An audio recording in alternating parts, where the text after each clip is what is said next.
이 영상에서는 지방흡입이 어떤 과정으로 이루어지는지에 대해서 이야기해보고자 합니다. 수술 전 과정, 수술 중 과정, 어떻게 지방이 뽑혀서 몸 밖으로 나오게 되는지에 대해서 말씀드릴 거예요. 수술 후에는 어떤 과정이 일어나는지에 대해서도 자세하게 설명드리려고 합니다. 그러니까 이 영상 나가지 마시고 끝까지 시청해주세요.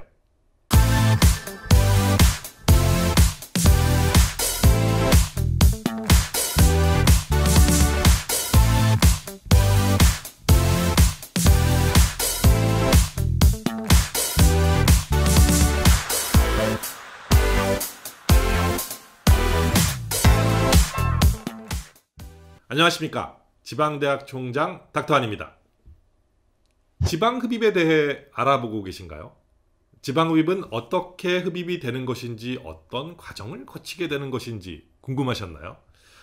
오늘 수술 전 검사, 수술 당일, 수술 후에 어떤 것들이 어떻게 진행되는지에 대해서 한번 알아보겠습니다. 수술을 마음속으로 결정하게 되면 상담받을 병원을 선택하게 되죠. 진찰을 받으시고 여러 가지 지방흡입 방법 중에 어떤 방법으로 수술을 받을 것인지에 대해서 선택을 하시고 나면 수술 전 검사를 진행하게 됩니다. 피검사, 심전도, 체성분 검사와 같은 기초적인 검사를 통해서 수술을 받을 수 있는 건강 상태를 점검하게 되죠. 한 달 이내에 종합건강검진을 받은 내용이 있으시다면 그 검사 내용으로 수술 전 검사를 대신할 수도 있겠어요. 수술 날짜를 정하게 되면 아침에 내원하게 되겠죠. 가끔 물어보시는 분들이 계세요. 밥은 안 먹어야 하는 거냐, 물은 마시면 안 되냐, 뭐 이렇게 물어보시는데요. 수술 전날 주무시기 전에 음식물 섭취하시고 아침에 일어나셔서 그냥 오셔야 됩니다. 저희가 이 8시간 공복 시간을 이야기를 합니다. 이건 매우 중요해요. 마취에 안전해야 되니까요. 하지만 고혈압이나 당뇨가 있으신 분들, 이렇게 매일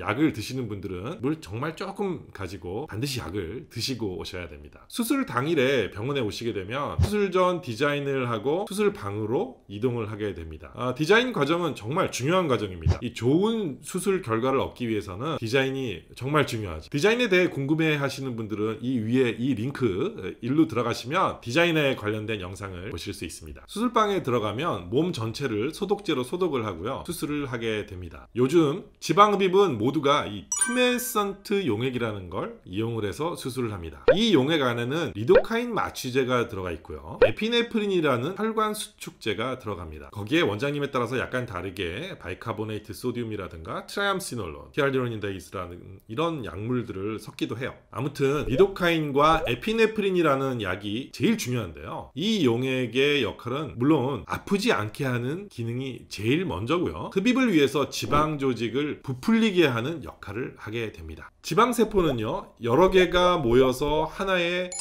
로뷸이라는 것을 형성합니다. 우리나라 말로는 소엽이라고 하는데요, 말이 좀 어렵죠. 아무튼 지방세포가 뭉쳐있고 막이 있어서 이 서로를 하나로 만들어주는 조직이 됩니다. 이걸 로뷸이라고 하는데, 이 로뷸를 부풀려서, 그러니까 마치 이 풍선에다가 물을 넣어서 부풀리는 것처럼 하면 막이 얇아지죠. 이렇게 만든 다음에 작은 구멍이 있는 관을 삽입을 해서 이 막을 퐁 이렇게 터뜨리고 음압을 걸어서 흡입을 해내는 것입니다. 물론 이때 아프지 않게 하기 위해서 리도카인이라는 마취약을 쓰고요, 피가 많이 나지 말라고 혈관 수축제를 사용하는 것입니다. 이렇게 피가 거의 나지 않으면서 지방을 뽑아내는 것입니다. 여기까지는 의학적인 내용이었고요, 예술적인 부분으로 넘어가 보겠습니다. 지방흡입은 그냥 관을 가져다 놓고 이렇게 움직이면서 마찰을 주면, 그 다음에 음압을 주면 지방이 흡입이 됩니다. 그래서 아주 쉽게 생각하고 시작하시는 선생님들이 굉장히 많아요. 그렇지만 제가 단언하건대 예쁘게 하는 것은 정말 매우 힘듭니다. 얼마나 뽑아야 하는 건지도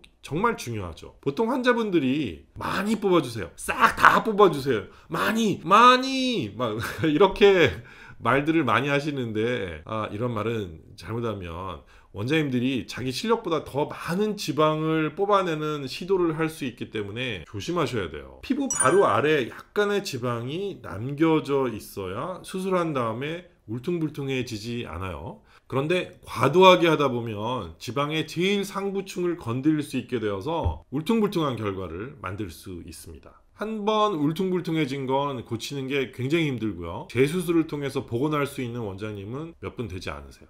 그래서 적당히 잘 뽑아야 돼요.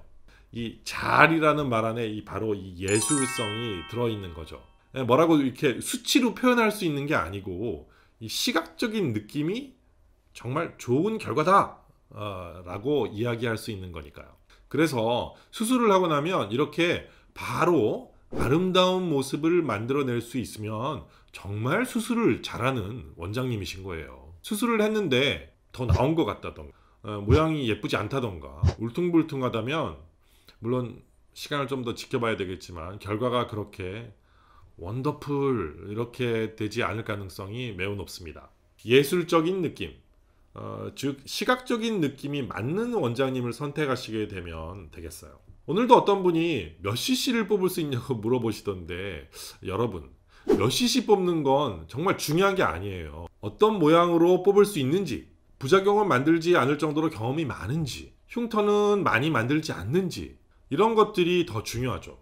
이쪽 병원에서는 복부에서 3000cc 뽑을 수 있다고 하고 저쪽 병원에서는 4000cc를 뽑을 수 있다고 해요. 그러면 이 4000cc를 뽑을 수 있는 원장님이 더 잘하는 원장님인가요? 제가 볼 때는 오히려 이 3000cc를 뽑는다라고 말씀하시는 분이 더 양심적이고 정확한 진단을 하시는 그런 분일 수도 있어요.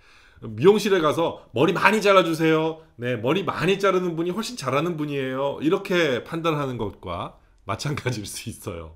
예술성, 정말 잘하는 원장님에게 자신의 소중한 몸을 맡기셔야 합니다.